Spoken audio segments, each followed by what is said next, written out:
Salut, aujourd'hui on déballe un stabilisateur de la marque Zhiyun, le Smooth Q3. Alors c'est un stabilisateur qui est sorti en 2021, je sais je suis en retard, mais bon on va quand même le déballer et je vais vous montrer le test. Alors le déballage, alors moi il était déjà ouvert mais là vous aurez un petit scotch à couper. Voilà, hop, on ouvre, on tombe sur la carte de service, il y a toutes les coordonnées, leur localisation. Voilà, un petit guide de démarrage rapide, voilà, ça explique les boutons, et enfin le stabilisateur. On va déjà voir le câble de rechargement Zhiyun, ensuite le petit trépied fourni, voilà, comme ça. Alors il n'y a que cette position qui est possible, malheureusement, mais bon. Et enfin le stabilisateur. Alors, il se présente comme ça, plié. Dans le carton caché sur le côté, vous retrouverez également la petite notice d'utilisation. Voilà, en deux parties. Vous y retrouvez. Alors, le stabilisateur. Pour l'ouvrir, il suffit de desserrer cette petite molette, de tirer, pour ne pas faire trop fort d'un coup sec, pour éviter de le casser. Hop, on claque jusqu'à la butée, il y a une petite butée. On resserre. Alors, je vais mettre son petit trépied. Hop. Voilà. Alors vous voyez pas. Voilà. Là vous voyez. On peut voir deux petits boutons à l'arrière, un bouton de déclenchement et un bouton pour l'allumer. À l'avant, on peut voir le petit joystick. Il fait toutes les positions comme ça. Il y a 4 modes en tout. Enfin, en vrai, il y en a 5. Mais là, on peut en compter 4. Ces boutons pour déclencher l'enregistrement. Nouveauté par rapport à l'ancienne version, cette lampe d'appoint qui peut se retourner quand on se filme ou quand on veut filmer une chose devant soi. Pour installer le téléphone, c'est très simple. Je vais me munir de mon deuxième téléphone. Hop. On va le placer dans la mâchoire. C'est une très grande mâchoire qui peut accueillir, je pense, tous les téléphones. On essaye d'équilibrer au maximum. Voilà, là c'est assez équilibré, donc on peut le démarrer en appuyant 3-4 secondes sur ce bouton. Il va se calibrer. Voilà. Et là, il est prêt à fonctionner. Pour utiliser toutes ces fonctionnalités, vous devez installer l'application. Zikami. Voilà, cette application. Grâce à cette application, vous allez pouvoir utiliser toutes les fonctionnalités. Quand nous sommes arrivés sur l'application, vous allez appuyer sur le petit appareil photo. Il va vous demander un accès au Bluetooth. Hop. Vous acceptez. Et là, ça y est, ça cherche votre stabilisateur. Hop, Smooth Q3. Ensuite, vous aurez un petit numéro unique. Voilà, il est connecté.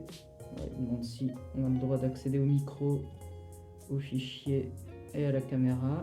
Voilà, après la petite configuration rapide, vous arrivez ici, sur ce menu. Sur ce menu, on peut retrouver un bouton d'enregistrement, un bouton pour lire les vidéos ou les photos qu'on a prises, un bouton ici qui sert à choisir la résolution et les FPS. Alors sur ce téléphone, on a le droit du 4K 30 FPS, mais sur certains téléphones un peu plus récents peut-être, on a le droit à du 60 FPS. On va maintenant parler des boutons, on peut en voir deux là. Un pour l'allumer, donc on appuie 3 ou 4 secondes dessus. Et ce bouton qui propose 3 actions. La première, quand on appuie, ça active le face tracking, je vais vous en reparler plus tard. Quand on appuie 2 fois, ça permet de le recentrer. Voilà. Quand on appuie 3 fois, ça permet de changer de portrait à paysage ou inversement. Voilà. Donc à l'avant, nous pouvons voir 3 boutons, dont le petit joystick qui permet de tourner, voilà, gauche à droite, et surtout en haut, en bas. Voilà, c'est inverse, mais bon. Un bouton mode qui permet, comme son nom l'indique, de changer de mode. Et un bouton record, voilà, quand on appuie, ça lance l'enregistrement, photo ou vidéo. Alors, le premier mode, c'est le mode PF, Pan and Follow. Le mode Pan and Follow, ça permet que quand on tourne sur l'axe Pan, le stabilisateur tourne en même temps. Par contre, sur l'axe tilt, là, il va rester droit. Le second mode, c'est le mode lock. Le mode lock, c'est très simple. C'est le stabilisateur, il va tout faire pour que le téléphone reste droit. Peu importe ce que je fais, il va rester droit, même sur l'axe panne, comme tout à l'heure. Voilà. Il reste tout seul, peu importe ce que je fais. Voilà, les 3 modes suivants, parce que là, il reste que 2 petites LED. Et finalement, il reste 3 modes. Alors, le F, mode F, voilà. Sur l'axe du pan, il va suivre. Sur l'axe du tilt, il va suivre. Sur l'axe du roll, il va pas suivre. Ensuite, le mode POV. Alors, en fait, c'est un mode où il va tout faire. Tout comme le smartphone. Voilà, c'est un petit peu lent. Voilà, il va faire du pan, du roll, du tilt. Voilà. Et enfin, le dernier mode, hop, c'est un mode où le POV clignote. Alors là, c'est la même chose, globalement, sauf que là, ça va être beaucoup plus réactif. C'est le mode Go. Pour reculer d'un mode, au lieu de faire à chaque fois, on revient comme ça tout doucement. On appuie 2 fois, voilà, et ça revient en arrière. Alors moi, personnellement, j'utilise plus le mode lock. C'est ce que je préfère quand il n'y a vraiment rien qui bouge. Voilà, comme ça, c'est mon préféré. Voilà, on peut faire des ronds en dessous, ça bouge pas. Voilà, ça offre une superbe stabilisation. Mais également sur le côté, je vous en ai pas parlé, on a un petit bouton de zoom. Je vais vous montrer avec l'écran. Hop, voilà, on appuie sur le petit bouton de zoom.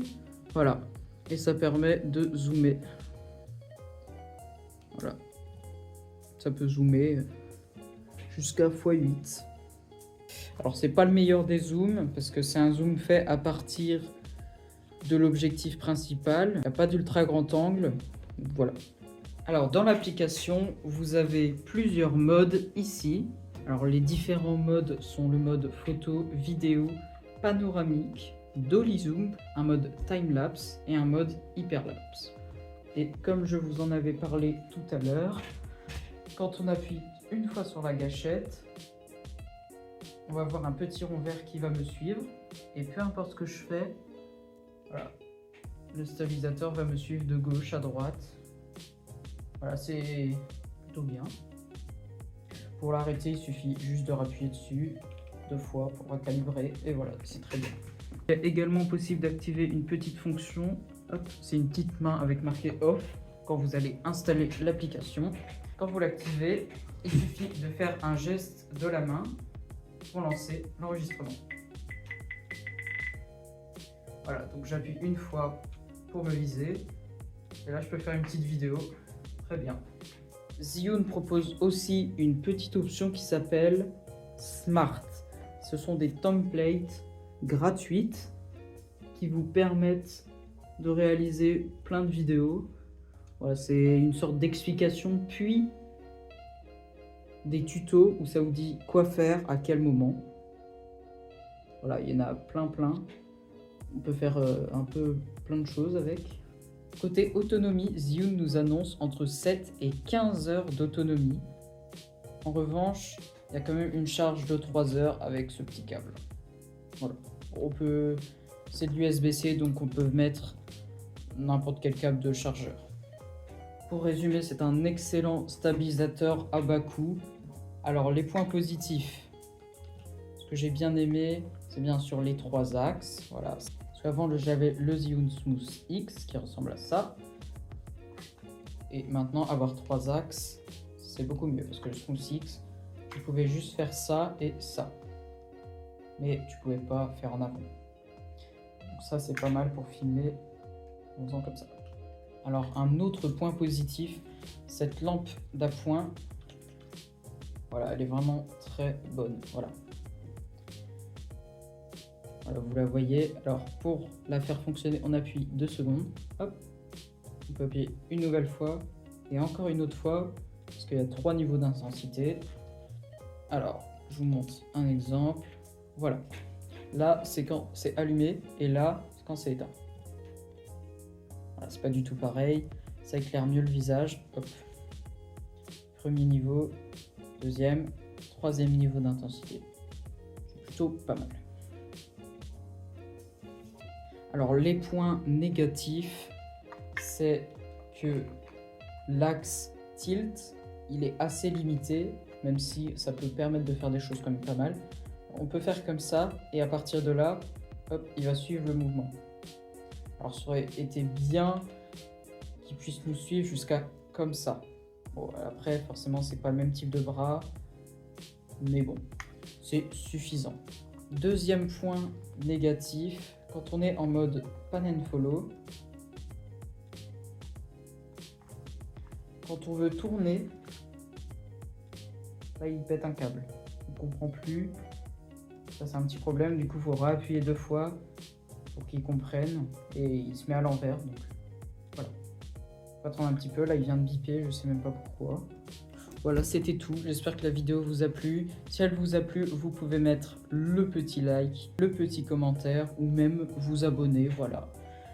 Il y aura d'autres vidéos concernant des unboxings ou des tests de produits tech comme celui-ci. Et moi, je vous dis à plus.